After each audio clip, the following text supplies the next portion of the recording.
Alain Xavier de Bonheur Viral. Il fait de l'affiliation depuis une quinzaine d'années. Et là, il est de mauvaise foi. Donc, avec les prospects qu'il a dans ses emails, quand il envoie pour vendre des choses en affiliation, il exagère tout. Il ment dans ses emails. Euh, Quand il fait la promotion de produits dont le vendeur lui-même exagère, dit n'importe quoi, lui, il reprend tous ses arguments dans les emails, sans état d'âme, et il rajoute sa propre couche. Donc pour ça, moi, je n'ai rien à redire à ça. Parce que les affiliés, les web marketeurs, c'est normal d'embellir, de dire n'importe quoi. J'ai rien à dire. Par contre, quand il recherche lui-même des affiliés pour ses propres produits, là, il fait pareil. Il embellit, il ment. Et quand on lui fait remarquer, il fait le bête. Il dit, ah, moi, je ne sais pas. Alors qu'il le sait, forcément. Et c'est très bien. Donc, c'est la mauvaise foi. Ce n'est pas la bêtise, c'est de la mauvaise foi. Et même quand on lui dit, c'est soit t'es bête, soit tu fais le bête, et il te dit, ah, tu me dis que je suis bête, oui, t'as raison, mais en attendant, moi je fais ça. Donc, même quand on lui propose le choix, il va mentir et dire qu'il est bête, alors qu'il sait très bien qu'il fait exprès. Là, par exemple, il dit, une conversion de folie. 30 contacts envoyés lui rapportent presque 1000 € en 2 emails. Donc là, ce qu'on comprend, tout le monde comprend, c'est que la personne a envoyé 30 personnes, des contacts, c'est des abonnés email, hein, et avec ces 30 contacts, il a eu 1000 € de commission. Donc là, il montre même le dessin.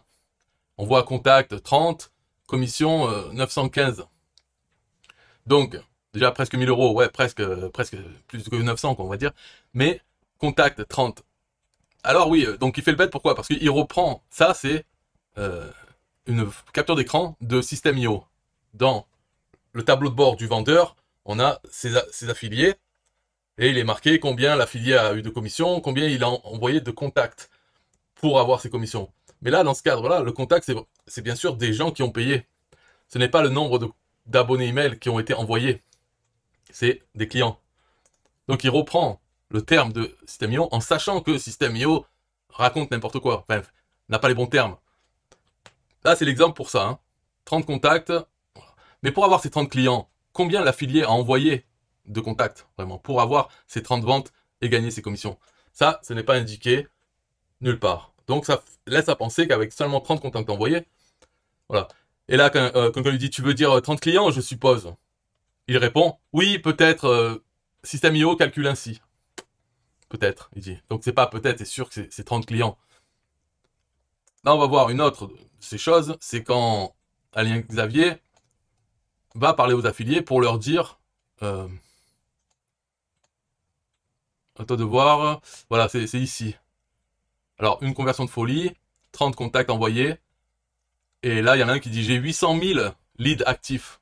Tu penses que je peux lui envoyer pour remplir mon portefeuille? Donc là, voilà, bon, je sais pas s'il rigole, mais il comprend bien que c'est 800 000 leads. S'il envoie un email, peut-être il va en convertir les 10%, donc 80 000, et ça va lui faire de plein d'euros, puisqu'il parle de contact. Donc c'est ici. Il dit 10 et 40% de conversion. Qui n'a pas pris encore sa part de commission? Tout le matos fin prêt est ici. Donc il dit 10 et 40% de conversion. Normalement, quand on parle de conversion, c'est vraiment quand on envoie des personnes sur une page de vente et celles qui se transforment en clients, sur lesquels on touche une commission. C'est ça la conversion. Mais là, il prend les statistiques, une fois de plus, de System.io, et on voit que les 10%, c'est sur le bon de commande. Ici, on a la page de vente. Donc sur la page de vente, il n'y a pas de capture email. Enfin, c'est à nuancer, ça, je vais le dire après, mais il n'y a pas de capture email. Il y a un bouton qui emmène vers le bon de commande. Et ensuite, depuis le bon de commande, eh bien, on peut acheter, donc il faut payer. Voilà. Alors les 10%, c'est les personnes qui sont arrivées sur le bon de commande. Donc celles qui ont cliqué sur le bouton pour payer, elles arrivent sur le bon de commande pour remplir des informations et payer. Donc là, les 10%, c'est que sur toutes ces personnes qui ont cliqué sur le bouton pour payer, il y en a 10% qui ensuite ont rentré toutes les informations et ont payé. C'est pas 10% des gens qui ont été envoyés sur la page de vente et qui ont cliqué sur le bouton. Là, on ne sait pas. Enfin, on ne sait pas. On peut le voir, hein, c'est marqué. Là, les affichages. 2146 sur la page de vente. 2048 affichage du bon de commande. Et 10% de ces 248, donc 25, ont rempli le bon de commande et payé. Là, on voit que donc 2146 et 248, on va dire c'est environ un peu plus que 10% des gens. Sur les 2000, il y en a 200 qui ont cliqué sur le bouton et qui sont arrivés sur le bon de commande. Donc ça fait 10% là, et sur cela, 10% seulement. Donc ça fait environ 1% qui sont passés de là, de la page de vente, à devenir clients. Donc sur 2146, il y en a 25 qui sont devenus clients. Ce qui fait environ 1%. Un peu plus qu'1%. On va dire 1,5, peu importe. Donc c'est 1%. Et non pas 10%, ce qui veut nous faire croire. Donc c'est 10 fois exagéré, ce qu'il raconte. Et là, il va faire le bête et il va dire « Ah, mais c'est System.io qui me marque 10%. Moi, je comprends rien à tout ça. Ça fait 15 ans que je fais l'affiliation, mais je ne comprends rien. Moi, je dis 10%, voilà. Si vous voulez dire que quelqu'un ment, c'est System.io, c'est pas moi. » La malhonnêteté, la mauvaise foi d'Alain Xavier, elle est là. Et après, les 40%, apparemment, c'est pour l'upsell. C'est-à-dire, parmi ceux qui ont acheté, donc les 25, ceux qui ont acheté, on leur propose après de passer à quelque chose. Voilà, on voit le nom Insta Reviews Pro. Bon, là, d'affichage, il y en a 17. On ne sait pas pourquoi. Normalement, si c'était bien fait, l'upsell devrait apparaître pour les 25. Donc, il devrait y avoir ici 25. Alors, je ne sais pas pourquoi. Peu importe. Sur ces 17, il y en a 7 qui ont accepté d'acheter cet upsell. Donc, les 41%, c'est vraiment, c'est sur ceux à qui on a présenté l'upsell. Voilà. Donc si on fait 7 sur le nombre qu'on a envoyé, donc combien sur le nombre qu'on a envoyé ont finalement pris l'upsell, et donc le produit principal aussi, ça fait très peu, et non pas 41%. Voilà, c'est pour ça, c'est pour dire que 10% et 41% ne correspond pas à la réalité. Ici, ça serait 1% des gens qu'on envoie qui peuvent se transformer en clients, ce qui est bien, hein, c'est pas le problème de savoir si c'est bien ou pas bien. 1%, 2%, 3%, truc normal. Voilà, on envoie des gens, il y en a quelques-uns qui achètent. Mais il faut pas mentir, comme dire, il a envoyé simplement 30 personnes et il a eu 1000 euros de commission. Non, pour avoir ces 30 à 1%, ça fait la personne a dû envoyer 3000 personnes. 3000 personnes pour voir la page de vente, et sur ces 3000, eh bien, il y en a eu 30 qui ont acheté et qui sont devenus clients et non pas contact. Alors justement, contact, pourquoi finalement il n'y a pas de capture email sur cette page? C'est parce que le bouton amène vers le bon de commande. Mais on voit sur les statistiques qu'il y a 11. Il y a une petite conversion. Pourquoi? Parce que sur la page de vente, Alain Xavier a mis quand même un pop-up qui demande l'adresse email, mais c'est un exit pop-up. C'est quand les gens veulent partir de la page, eh bien ça leur affiche une pop-up où il y a marqué « Ne partez pas les mains vides, rentrez votre email ».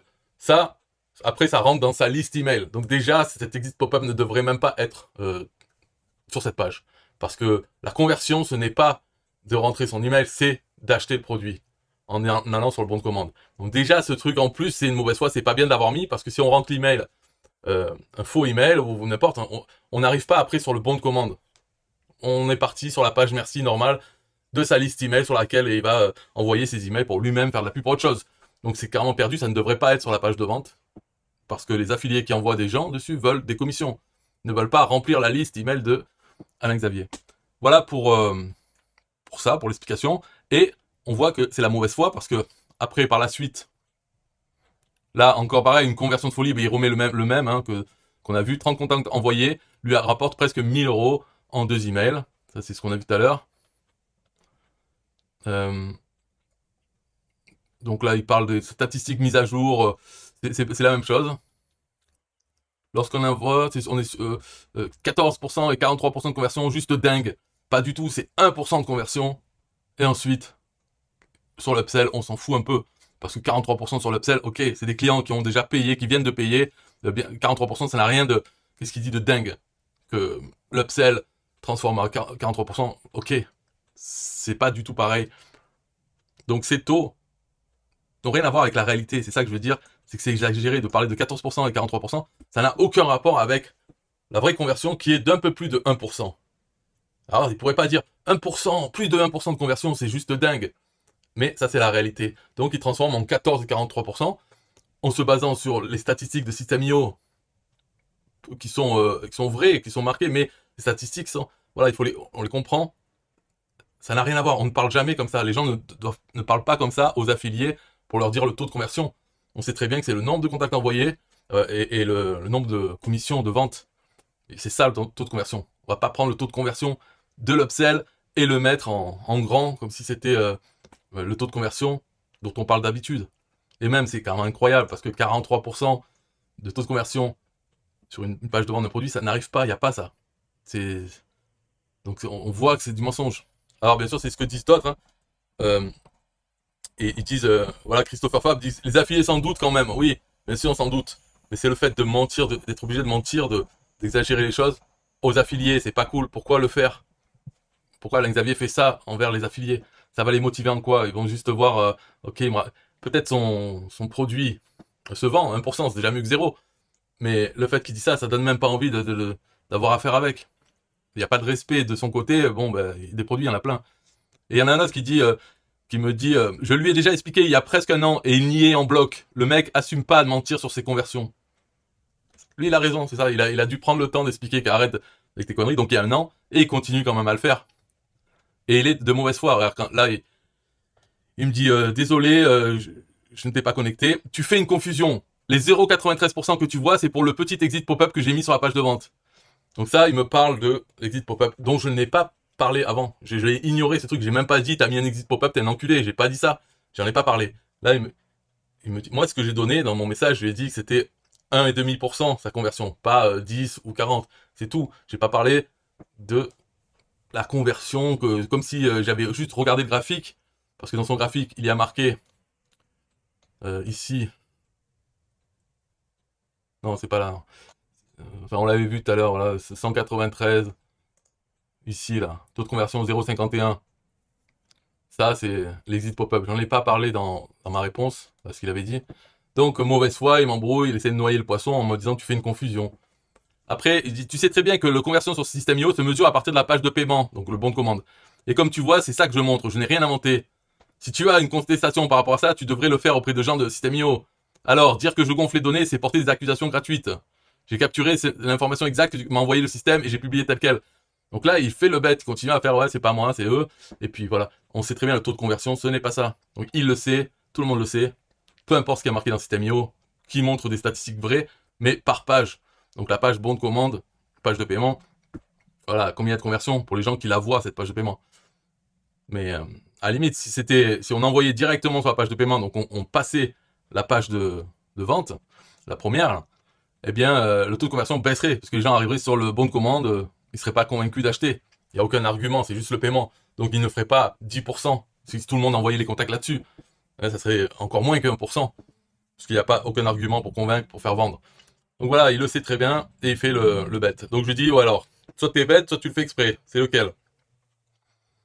Et donc il répond, il dit, tu sais très bien que je suis bête. Et donc les concepteurs de système IO m'ont rejoint dans la bêtise. Mais bon, le plus important c'est que le produit soit bon, que le client soit satisfait, que l'affilié touche de généreuses commissions. Pendant que les uns perdent du temps à discuter de la méthode de calcul, les autres engrangent des commissions en douce. C'est ça aussi être bête. Donc là, il dit je suis bête. Hein, alors que j'ai proposé le choix entre bête et mauvaise foi. Lui, ce qu'il a, c'est la mauvaise foi, c'est tout. Alors, ce n'est pas bête d'être de mauvaise foi, puisque on abuse, comme il le fait avec les prospects, ça lui permet de faire plus de ventes, et il le fait avec les affiliés, ça lui permet d'avoir plus d'affiliés qui viennent faire la promotion de son produit, parce qu'il leur dit qu'il fait 10% de conversion. Une partie des affiliés vont le croire comme ça, et donc vont envoyer des gens vers son produit, où ils vont faire environ 1% de conversion. Mais lui s'en fout. Donc voilà, il n'est pas bête, et il fait semblant d'être bête. Et après, il y en a une qui dit qu'il faut être respectueux, tu dois rester respectueux, me dit à moi. Voilà, c'est Christina Dominguez se permet d'ouvrir sa gueule dans ce sujet pour dire que je devrais être respectueux. C'est-à-dire, parce que je l'ai pas traité d'enculé dans cette vidéo, pas du tout. J'ai dit soit t'es bête, soit t'es de mauvaise foi, t'as le choix, un des deux. Moi, je sais qu'il est de mauvaise foi, mais la seule alternative à ça, ça serait vraiment une bêtise, surtout que quelqu'un lui a déjà expliqué ça il y a un an, et il continue à le faire en faisant style, oh, c'est pas moi, c'est Système IO, etc. Et là, Christina me dit, tu dois être respectueux. Respectueux de quoi? Qu'est-ce que je dois respectuer? Et en plus, même, déjà, il n'y a pas à le respecter, on respecte pas les enculés, mais même moi, je ne suis pas rentré là-dedans, parce que je sais que ça va arriver, que si je l'insulte ou quoi, après, ça va me retomber dessus. Donc, je l'ai pas insulté. Il n'y a pas de manque de respect. C'est tout. Voilà pour cette histoire avec Alain Xavier. Alors bon, je dis pas qu'il faut pas le faire, parce qu'il a raison, en fait. Il a raison de le faire avec les prospects, de leur dire n'importe quoi, ça lui fait plus de ventes. Et il a raison de le faire avec les affiliés parce que ça lui fait plus d'affiliés qui viennent. En fait, il abuse de la bêtise des gens, que ce soit les prospects ou les affiliés. Il y en a qui ne vont pas comprendre, qui vont le croire. C'est tout. Donc il a raison de le faire. Moi, tout ce que je dis, c'est ouais, tu devrais pas le faire aux affiliés parce qu'on est entre nous, voilà, c'est tout. Mais en réalité, il a raison de le faire euh, à tout le monde parce que au bout du compte, le temps passe. Et puis voilà, ce qui compte, c'est pas est-ce que tu as respecté les gens, c'est est-ce que ton business a fonctionné. Hein, dans 10 ans, 20 ans, qu'est-ce qu'on s'en fout qu'il a fait que mentir aux gens? Ou ce qu'on regarde, c'est est-ce que son travail lui a rapporté assez pour bien vivre dans son futur, pour supporter sa famille, etc. Donc finalement, il a raison. Mais il faut être clair dessus. Moi, je le dis, c'est du mensonge. Il exagère tout. Il fait le mensonge. Et après, lui il dit non, non, non. Ça, je sais même pas s'il a raison de dire non. Ouais, peut-être, ouais. C'est-à-dire, il continue à prendre les gens pour les cons. Même ceux qui le disent que, eh ben, il a tous ses arguments pour prendre les gens pour les cons. Je pense que toute sa vie, il doit faire comme ça. Surtout, il prend les gens pour les cons de manière générale, quoi qu'il se passe. Voilà, s'il faut jouer le bête, on joue le bête. Jamais on va reconnaître qu'on est de mauvaise foi. Et oui, c'est ça, l'expert en mauvaise foi, jamais il va dire qu'il est de mauvaise foi. Peut-être je suis bête, ou j'ai été trompé par système IO, etc. Jusqu'à la mort, peut-être sous la torture, il avouerait, mais sinon, non, c'est pas lui, non, non, lui, il fait tout bien, normal, il sait pas de quoi je parle, etc. Voilà, Alain Xavier pour vous. Après, bien sûr, il dit, oh, moi, je paye tout, les commissions. Mais peut-être qu'il les paye pas, parce que peut-être qu'il prend les gens pour les cons aussi en disant que il les paye. On ne sait pas, on peut pas savoir. En fait, lui, on peut, on peut pas du tout savoir s'il va nous prendre pour un con la minute d'après. Donc ça fait quelqu'un avec qui vaut mieux pas fréquenter. Voilà. Parce qu'on sait pas. Et puis s'il nous encule, il va nous dire non, je t'ai pas enculé. Alors qu'on a encore l'anus éclaté. Donc c'est pas quelqu'un de vraiment... ça donne pas envie de le côtoyer. C'est tout. Bye bye.